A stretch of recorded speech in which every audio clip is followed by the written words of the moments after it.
I didn't do it. Help me understand this. What does he mean by he didn't do it? You just pled guilty to it. Because I'm being advised by my attorney. I just accepted your plea of guilty to this charge, Mr. Harris. I'm trying to pull teeth here about what happened. I'm sentencing you, and I don't have all the information. Was he in the car? I'm living paycheck to paycheck. Okay. I have 5 kids. No one's letting me talk. This case is going to a jury trial. I'm vacating the conviction. You want your trial? You got it, Mr. Harris. Pending against Mr. Harris is a charge of failure to stop after a non-public road accident. The offer that we have discussed here would be an amendment of the charge to the charge of failure to stop after an accident involving the property of others. The difference between this charge and the original charge is that this charge does not carry a mandatory license suspension. The damage to this vehicle, which was a 2001 Chevy Blazer, was the grand total for the repairs $6,874. The city is recommending probation, whatever fine the court deems appropriate. Mr. Heasley? Thank you, Your Honor. He very much wishes to resolve this matter, Your Honor, along the lines of the stated plea offer, although he is aware that this court does not have to follow such plea agreement. Normally, I don't allow pleas to, this late in the game. We've had, I think, 4, maybe 5 pretrials or status conferences. Because the level or degree has not changed, and essentially not much has changed in the way of the plea other than what was outlined by the counsel, I will allow this plea to go forward. Thank you. Mr. Harris, it's my understanding today you wish to plead guilty to an amended charge of failure to stop after an accident involving property of others, a first-degree misdemeanor, a violation of Section 335.14a of the Conneaut City Ordinances. Is that what you wish to do today? Yes. You understand by pleading guilty to this charge that you are waiving your right to a trial, which includes your right to cross-examine witnesses and to confront evidence presented against you. You'd be waiving your right to testify or not to testify without any negative connotation. You'd be waiving your right to subpoena witnesses. You'd be waiving your right to a jury trial. You'd be waiving your right to be proven guilty beyond a reasonable doubt. All of those are trial rights you'd be waiving by pleading guilty to this amended charge. Is that what you wish to do? Yes. And are you thinking clearly and do you understand everything that's happening? Yes. Okay, I'm going to provide to you, Mr. Heasley, a written waiver of your trial rights and right to a jury trial and acknowledgement of effective plea. If you find that document acceptable, you can sign and date it. Harris and myself have executed the waiver of trial rights and right to a jury trial and acknowledgement of effect of plea in this instant case, handing it to the bailiff. Thank you very much. The court does find that defendants, as I indicated, will allow the amendment to go forward. I do find the defendant's plea of guilty to the amended charge to be knowing, voluntary, and intelligent. The court will accept the guilty plea to the amended charge, and I will therefore find him guilty of the amended offense. We will now proceed to sentencing. Mr. Heasley, is there anything you or your client would like to say at this time before I impose sentence? Thank you, Your Honor. My client, as indicated earlier, does wish very much to resolve this matter, and that basically what influenced the decision not to go to trial, which of course belongs to the defendant rather than counsel. We're aware that there is restitution to be made in this matter, and hopefully that will not be a problem. And he's aware of the possible sanctions that come along with this offense. We would hope that the court not suspend his driving privileges if possible. Mr. Harris, is there anything you would like to say at this time before I impose sentence? I'm not sure I'm allowed to say so. I just want to hope that I keep my license. So. I don't know what I can say. So. Okay. That's all? Yeah. Okay. Okay. Back on December 21st, Ms. Kreider's vehicle was parked in front of her residence in the street.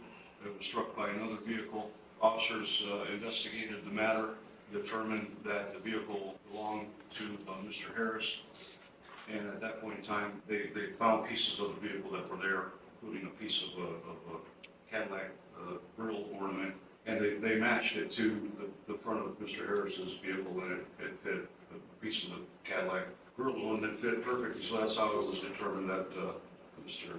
Harris's vehicle was involved in the accident. Thank you. Ms. Kreider, is there anything you would like to say at this time before I impose sentence? No? Okay. Thank you. So I think if there's a restitution component being included in, it seems, because this was not a citation that was issued, this was a complaint filed by the law director, so I can't tell from the paperwork filed with the court whether he had insurance or not, but I'm assuming since restitution is a component of the sentence that there was no insurance? I wasn't the one driving it, so Was there insurance on the vehicle? I don't know. I didn't do it, so I don't know. I didn't have the car in my possession. Help me understand this. What does he mean by he didn't do it? I'm sorry. We were prepared, Your Honor, although he does wish to resolve this matter according to the offer which was just recently extended to us, with trial on this matter. But he has waived his rights to... I understand. Just tell me what happened. I understand. Just tell me what happened. I'd like to know what he's claiming happened. Another individual, Your Honor, was operating the vehicle at the time of the accident, not Mr. Harris. But he does wish to resolve the matter in lieu of trial. I just accepted your plea of guilty to this charge, Mr. Harris.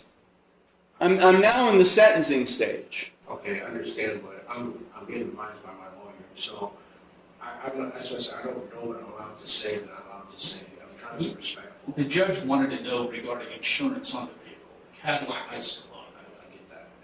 And I didn't have insurance on that vehicle. Whose vehicle was it? Okay, so the vehicle was in my name that I used. I let my brother have that vehicle because I'm trying to help him out. It's your vehicle. It was in my name. It was his vehicle. He purchased it. He bought it. Was the title transferred? No, he did not transfer the title.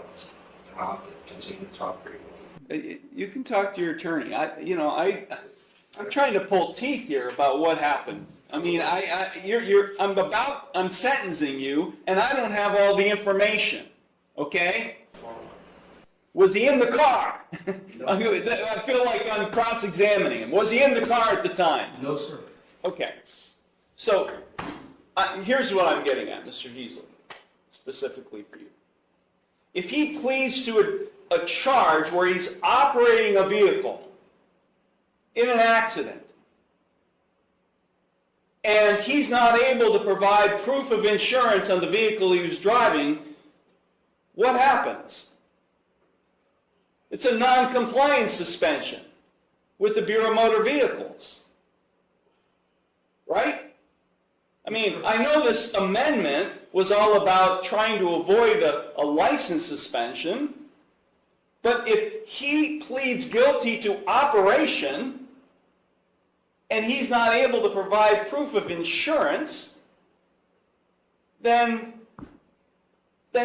it's a non-compliance suspension. Do you have the restitution to pay today? No, sir. How long will it take you to get it? This case has been pending since December. You haven't been setting any money aside for that possible consequence? I'm living paycheck to paycheck. Okay. I have 5 kids. I'm sorry, Mr. Harris, I'm but take a look behind you. I didn't do it. You just pled guilty to it. Because I'm being advised by my attorney. I asked last time I was here, I asked if I could talk. No one's letting me talk. Well, we've got an appeal issue right now. We got an ineffective assistance of counsel claim right now. And I'm not going to allow this thing to go up on appeal, and you guys spend all kinds of time dealing with an appeal. I'm going to leave. And you guys are going to talk about this, and then we're going to resolve it, because I'm not sentencing right now. Because I'm not going to allow you to waste your time having to deal with an appeal on an ineffective assistance of counsel claim. This case is going to a jury trial. I'm vacating the conviction. This case is going to a jury trial on Thursday. You want your trial? You got it, Mr. Harris. This case is being vacated. I'm sorry, Ms. Kreider. This case is going forward to a jury trial. I'm vacating the conviction, and we are not proceeding the sentence.